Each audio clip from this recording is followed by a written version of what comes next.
Bonjour les amis, aujourd'hui je voulais faire une vidéo qui parle des flammes jumelles et qui parle des blessures du runner, parce que dans les vidéos de Perle et d'autres personnes, il y a beaucoup, enfin il y a ce truc de, même moi hein, je pensais au début que le runner avait que la blessure du rejet et que le chaser avait la blessure d'abandon, de trahison, d'humiliation et d'injustice.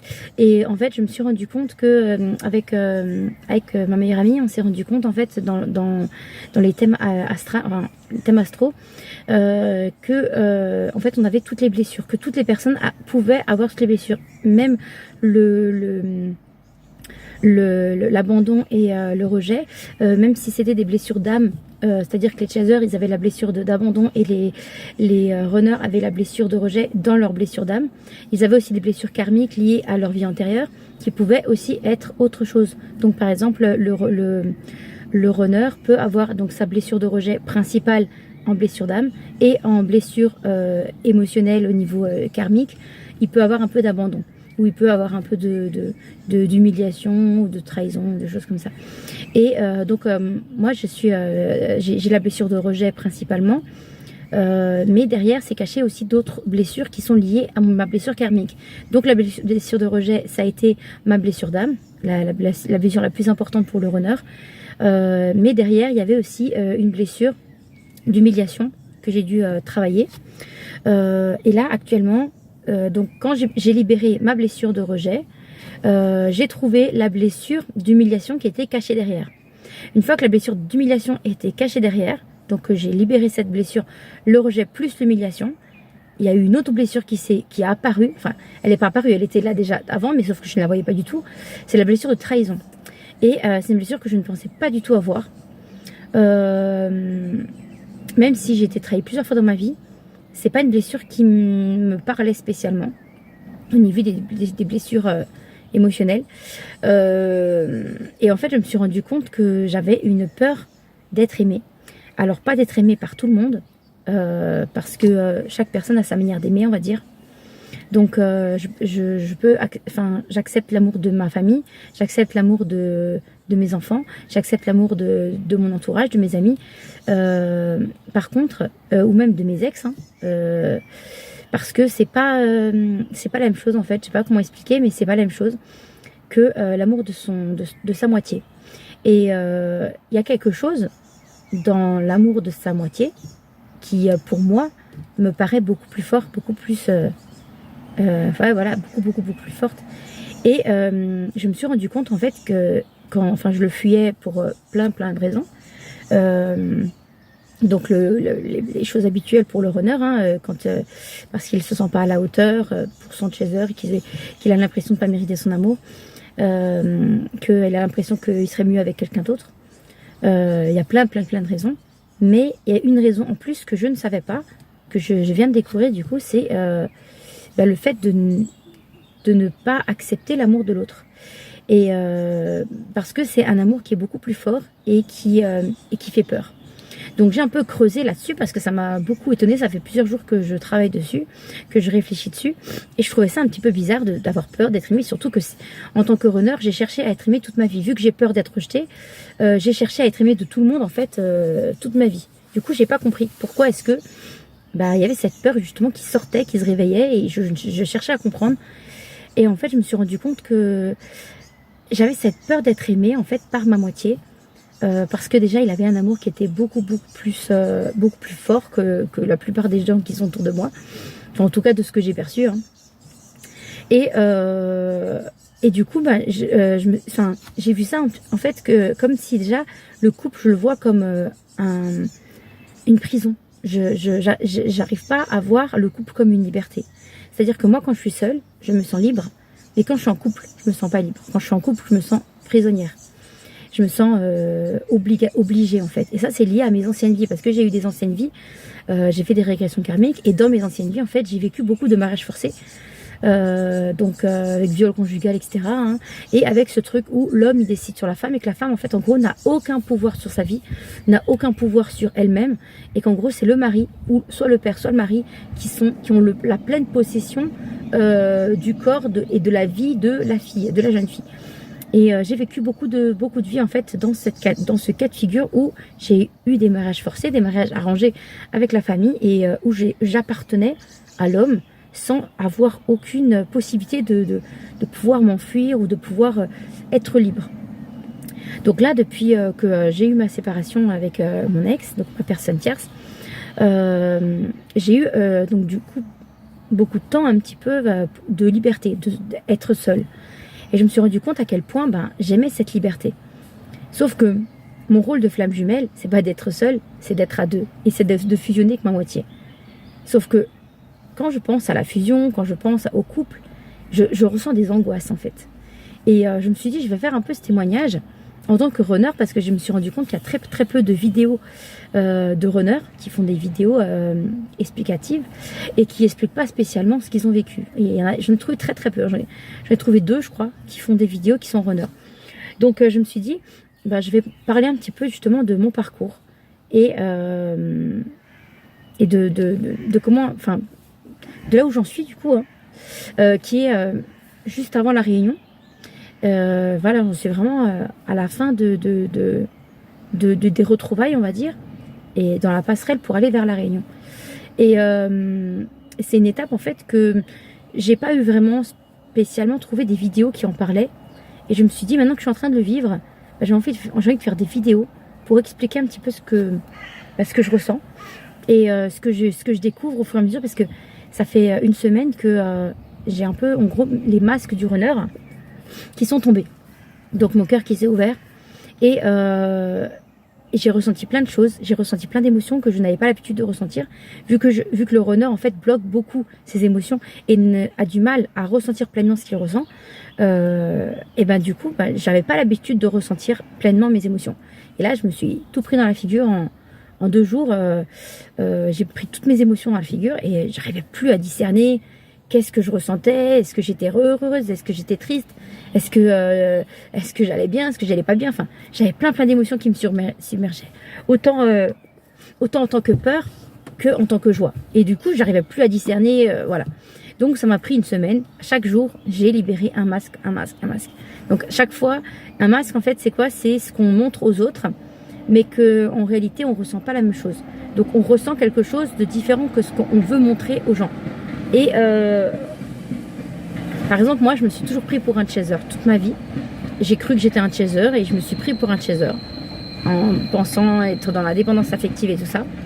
Et en fait, je me rends compte que je ne suis pas du tout comme ça et que je suis très très indépendante. Et voilà, que je suis... Il y a du pollen. Donc je suis très très indépendante et que j'aime pas avoir des gens qui dépendent de moi.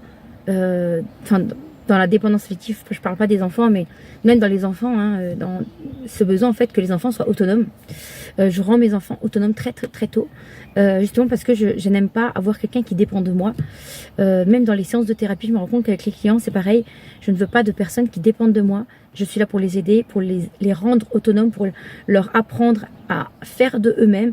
Mais je suis pas là pour leur tenir la main et qu'ils dépendent de moi. Et je me sépare même des clients qui deviennent trop dépendants des séances et qui me demandent de trop les accompagner et voilà, dès qu'il y a une dépendance en fait, je fuis, je m'éloigne des personnes. Et donc je pense que c'est ça aussi qui a dysfonctionné dans mon couple de flammes jumelles avec mon autre à l'époque où on était ensemble. C'est que il y avait cette dépendance affective, je pense, qui me faisait fuir. Et comme je n'avais pas conscience d'avoir ce besoin d'indépendance et ce besoin de liberté, je prenais pas conscience en fait que l'autre m'étouffait. Je m'en rendais pas compte que l'autre m'étouffait. Je m'en suis rendu compte que des années après, et je n'ai pas réussi à mettre de mots au moment où je fuyais. Je n'ai pas réussi à mettre de mots sur ce que je ressentais parce que j'étais incapable de savoir ce que je ressentais. Donc j'avais tellement tout bloqué que pour moi je ne ressentais rien et que je ne l'aimais pas et que tout était bloqué. Voilà, je ne ressentais rien. J'étais totalement anesthésiée, j'étais en mode off, comme tous les runners savent très bien faire, j'étais en mode off et je ne ressentais rien. Enfin, j'avais l'impression de ne rien ressentir. Voilà, c'est pas que je ressentais rien, c'est que j'avais l'impression de ne rien ressentir. Maintenant que je ressens mes émotions, que mon cœur s'est ouvert, que je commence à comprendre ce que je ressens, j'arrive à mettre des mots dessus. Donc du coup, je me suis dit, je vais partager ça avec vous. Et effectivement, en fait, quand je ressens... quand j'essaye d'analyser en fait un petit peu en détail cette peur de trahison que je ressens en tant que runner, parce que du coup la blessure de trahison chez le chaser elle est différente. Vous allez la percevoir de manière différente. Moi en tant que runner, la blessure de rejet, je la vois comme une prison. Je vois comme si l'autre en fait cherchait à m'emprisonner, à me rendre dépendant de lui. Et en fait en gros, je vois comme si l'autre, si j'accepte son amour, son énorme amour, parce que c'est un amour de dingue que je ressens, si j'accepte son amour à l'autre, donc à ma moitié, en gros c'est comme s'il allait m'étouffer, c'est comme s'il allait m'emprisonner et que je pourrais plus partir, je pourrais plus m'enfuir, que comme j'ai eu ce truc de fuite à chaque fois que je me sens trop oppressée et que je n'ose pas m'affirmer en disant stop, maintenant c'est bon, j'ai besoin de liberté, c'est quelque chose que je n'ai jamais réussi à faire, donc moi je préfère fuir. Sauf que là, en fait, je ne peux plus fuir. Je suis obligée d'affronter. Et je me retrouve face à une peur, à une angoisse de dingue, que je ne pensais même pas avoir. C'est face au fait que quand l'autre me donne son amour, j'ai peur d'être étouffée. J'ai peur que si j'accepte son amour, je vais plus exister. Et le runner, justement, a peur d'exister, en fait. Il a pas peur d'exister, il a peur de ne pas exister, pardon. Et le runner a peur de ne pas exister. Donc, le chaser a peur de ne pas mériter l'amour et le runner a peur de ne pas exister. Et de ne pas mériter d'exister. Voilà. Donc, du coup, on a toujours ce problème d'exister pour l'autre. C'est pour ça, d'ailleurs, que la plupart, on a des problèmes de poids. On prend plus facilement du poids, peut-être, que les chasers. Parce que justement, on a ce besoin d'exister. On a ce besoin de ne surtout pas être invisible aux yeux des gens. C'est pour ça que quand on est ghosté par les gens ou quand les gens ne nous répondent pas, etc., on le vit très très mal. Déjà parce qu'il y a la peur de rejet en premier, mais même derrière, il y a cette peur de ne pas exister en fait. On a l'impression de ne pas exister pour l'autre et c'est quelque chose qui fait énormément souffrir. Donc, quand les gens nous ignorent, ça fait très mal. Et quand on arrive à la période du switch où le chaser en fait prend ses distances, en fait on a l'impression d'être ghosté, on a l'impression de ne plus exister pour l'autre et c'est quelque chose qui fait peur. Par contre, si l'autre nous donne son attention et nous donne son amour, on va avoir envie de fuir et on va avoir peur de ce qu'on ressent. Et on va avoir peur que l'autre nous étouffe et nous emprisonne et qu'on puisse plus partir. D'ailleurs, quand je pense à la fusion, c'est quelque chose qui me donne envie d'un côté et de l'autre côté qui me fait très peur. Et c'est comme le fait d'être aimé. C'est quelque chose qui me donne envie parce que j'ai vraiment envie d'être aimé. Mais c'est en même temps quelque chose qui me fait très peur. Parce que j'ai peur de perdre ma liberté. En gros, j'ai peur que si j'accepte l'amour de l'autre, je n'aurai plus jamais de liberté. Je ne serai plus libre. Alors qu'en concret, logiquement, on devrait être heureux et être libre à deux. C'est-à-dire que des deux côtés, le chaser du coup qui se sent libre seulement en couple doit apprendre à être libre seul et le runner doit apprendre à être libre seul, ok, parce que c'est dans sa nature, mais il doit aussi apprendre à être libre à deux. Et ça, actuellement pour moi, c'est encore un peu compliqué parce que émotionnellement, je le ressens en toute honnêteté. Là, je parle vraiment sans masque et sans avec authenticité. Que j'admets que j'ai cette peur d'être aimée par l'autre, pas par tout le monde, seulement par mon autre, parce que j'ai peur qu'il m'étouffe et j'ai peur que je n'existe plus en fait. J'ai peur que le fait qu'il me donne son amour, en fait, c'est comme s'il m'englobe d'amour et en gros je n'existe plus. C'est comme quand on fusionne, 1 plus 1 c'est censé faire 3. Mais moi, dans ma tête, 1 plus 1, ça fait 1. Donc, voilà, en fait, c'est comme si je n'existais plus. C'est comme si ma personnalité n'existait plus. Et que il n'y a que l'autre et les envies de l'autre qui comptent et les miens n'existent plus. Donc en gros, ma personnalité n'existe plus. Or, dans la fusion, j'ai vu plein de vidéos là sur la fusion, ça ne se passe pas comme ça. Mais dans ma croyance profonde, c'est-à-dire dans ce que je ressens au fond de moi, quand j'analyse ce que je ressens vraiment au fond de moi, j'ai cette croyance que je ne peux pas maîtriser, mais que j'ai cette croyance que je ne vais plus exister, que je vais exister qu'à travers l'autre, mais que moi je ne vais plus exister et que je vais me fondre dans l'autre et en gros ma personnalité va disparaître et ce qui fait que je suis moi va disparaître. Or c'est faux, je sais très bien que c'est faux, mais c'est une croyance que j'ai au fond de moi qui est profonde, que je n'ai pas encore réussi à libérer. Donc j'en ai pris conscience, donc c'est déjà un début de libération, mais je n'ai pas encore réellement libéré au niveau du cœur, ce qui fait que ça me bloque encore au niveau d'aller vers mon autre. Et dans cette période où je suis, le runner doit aller chercher sa moitié, doit chercher son autre, encore et encore et encore. Sauf que je me rends compte que pour moi c'est encore difficile de le faire, et je me dis que c'est quelque chose encore d'insurmontable pour moi de le faire, parce que je pense que je n'ai pas encore libéré cette peur, et que le jour où j'aurai réellement libéré cette peur d'être aimée par l'autre, j'arriverai peut-être plus facilement à aller vers l'autre, et l'autre saura que je n'ai plus ce masque, que je n'ai plus cette peur-là, pour aller vers lui en fait, sans que je ressente de peur en fait. Je suis pas censée ressentir de peur en allant vers lui. Or, quand je vais vers lui, je suis traumatisée, je suis terrorisée. Donc c'est que je n'ai pas fini le travail de mes blessures. J'en ai quand même conscience. J'ai quand même envie d'être avec lui, j'ai quand même envie d'aller vers lui, mais je suis encore tétanisée de peur par ce que je ressens. Parce que maintenant, je ressens concrètement mes émotions. Et avant, c'était pas du tout le cas. Avant, je ne ressentais vraiment pas du tout ce que je ressentais. Ce que mon cœur ressentait. En fait, ma tête n'en avait pas du tout conscience. Et j'avais l'impression de ne rien ressentir. Alors qu'en fait, si je ressentais plein de choses, mais je ne le savais pas. Ce qui fait que mon autre savait que je ressentais des émotions, que je ressentais certaines choses. Mais moi, j'avais pas du tout conscience que je ressentais ça. Ce qui était très perturbant parce que l'autre me disait en fait ce que je ressentais. Et je me disais, attends, il sait mieux que moi ce que je ressens. C'est un truc de dingue quand même. Et effectivement, au fur et à mesure que j'ai libéré mes blessures, je me suis rendu compte qu'effectivement, il avait raison. Et qu'il savait mieux que moi ce que je ressentais. Donc voilà, effectivement, il avait raison sur plein de choses qu'il m'a dit. Et donc du coup, effectivement, je me retrouve face à mes peurs en fait. Enfin, à mes dernières peurs, je pense que c'est mes plus grosses peurs. C'est les dernières que j'ai à libérer. Et donc qui est lié à la trahison. Pourquoi la trahison? Parce que pourquoi la trahison? Parce que justement,